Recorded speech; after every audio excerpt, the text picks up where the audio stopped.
It's Tuesday, September the 2nd, 2025. Welcome to the Daily Article Podcast from Denison Forum. Today's daily article is written by cultural theologian Dr. Jim Denison and narrated by Chris Elkins.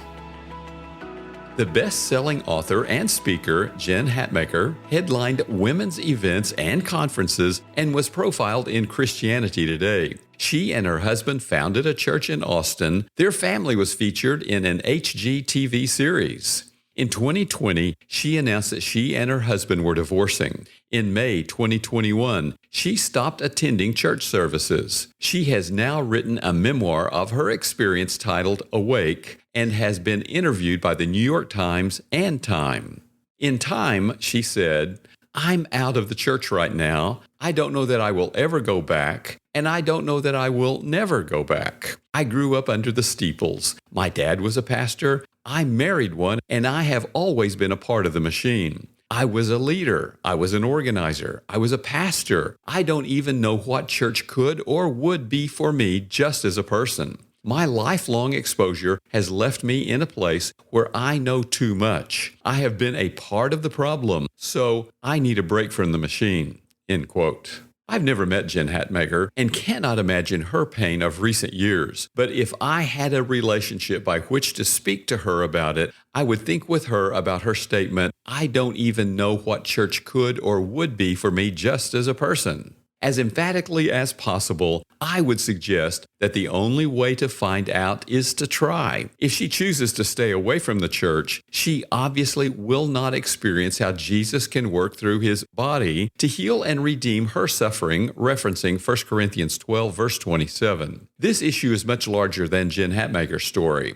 Clergy abuse has damaged untold numbers of victims, many of them children. Many churches in the South were complicit in slavery and Jim Crow racism. Many of us have stories of pain resulting from Christians who were far from the character of Christ. And even if the church does not disappoint us, God often does. My father was very active in his church before he served in World War II and experienced such atrocities that he never attended church again. I am praying and grieving right now with the family of a dear friend who died recently of cancer after I and multitudes of others prayed fervently for his healing.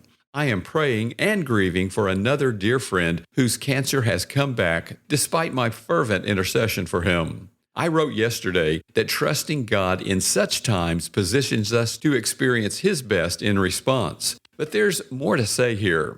As I noted in my first response to the Minneapolis church shooting, circumstances cannot change the character of an unchanging God, according to Malachi 3, verse 6, and Hebrews 13, verse 8. He is today what he was before the tragedy. But this does not resolve the issue. C.S. Lewis wrote after his wife died of cancer, quote, "Not that I am, I think, in much danger of ceasing to believe in God. The real danger is of coming to believe such dreadful things about him. The conclusion I dread is not, so there is no God after all, but so this is what God's really like. Deceive yourself no longer." End quote. Perhaps the Greeks got it right with their capricious deities atop Mount Olympus. Perhaps God sometimes disappoints us because that's just who he is. Or perhaps my doubts say more about me than they do about him. It makes sense for me to question the character of someone only if I know enough about them for my doubts to be fair to them and accurate to the facts. But I cannot see the future consequences of God's present actions. I cannot know how he will redeem present suffering for a greater future good, as with Joseph's imprisonment in Egypt, which led to his saving Egypt and his own family from starvation.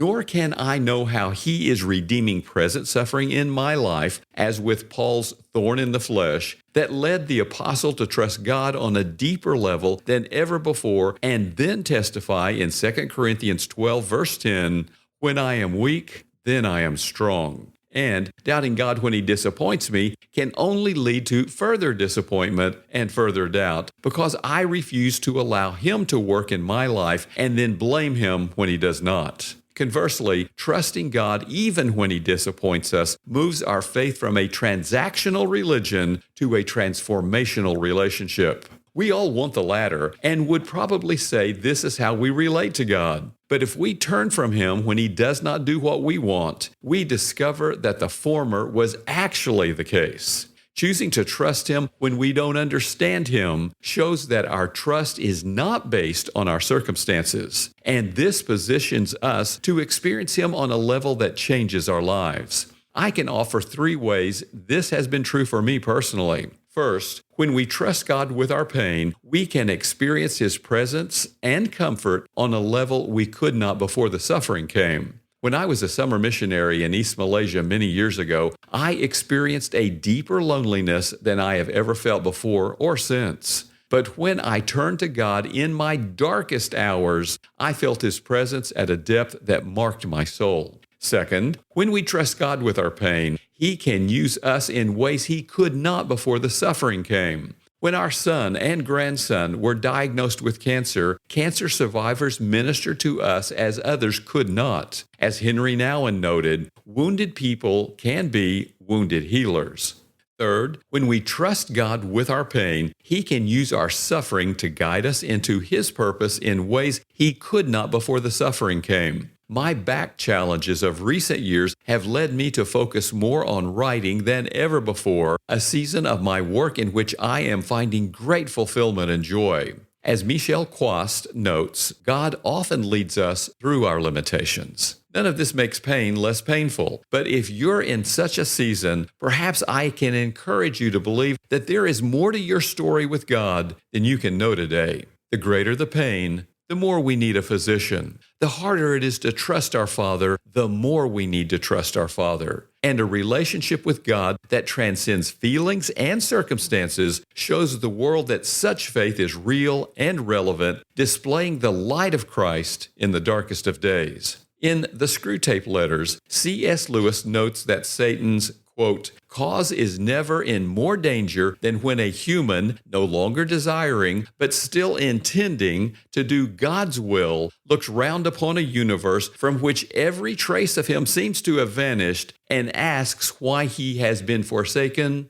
and still obeys. End quote. Will you endanger Satan's cause today? We're grateful for our podcast listeners. If you find the Daily Article podcast helps you better understand today's news and cultural issues and then respond biblically, please rate and review the Daily Article podcast on the platform from which you subscribe. That helps people find and follow the Daily Article podcast.